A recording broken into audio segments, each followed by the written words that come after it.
Πρωτοφανής κακοκαιρία πλήττει τις τελευταίες ώρες στη Βόρεια Ελλάδα. Ο καιρός χειροτερεύει. Αν αποκλειστούμε και από το χιόνι... Καλησπέρα σας. Ονομάζομαι Ιωάννα Ξένου. Λοιπόν, πού θα μείνουμε? Τι σας κάνει να πιστεύετε πως εμείς θα συντεχτούμε κάτω από αυτή τη στέγη? Περιμένετε κι άλλους? Λέγομαι Δημήτρης Χρήστου. Γεμίσαμε ανίκανους. Και καλά όλοι αυτοί παρήσακτοι μέσα στο σπίτι. Και καλά ο στριμμένος αρχηγός. Αλλά με προσβάλλει έτσι μπροστά σε τόσο κόσμο.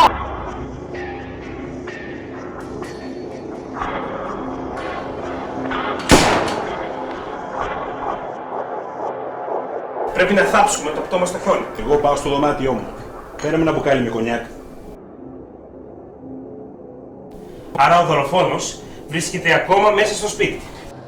Έλεγα για το Χρήστο, αλλά κι εσείς κύριε Χριστονορά, δεν μας τρομάζετε λιγότερο με αυτά που λέτε? Μα αυτός έχει άλλο.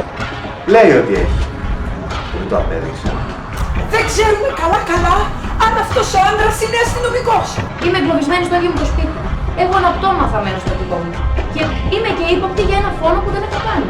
Έπεσαν πυροβολισμένοι. Δεν φαίνεται να το συμπαθείτε πάρα πολύ. Γιατί, Κάποιος προσπαθεί να μας κρατήσει μέσα στο σπίτι πάσα θυσία. Καμάτα πια ρε μαλάκα. Γιατί βγάζετε τον εαυτό σας έξω από τις πόντους?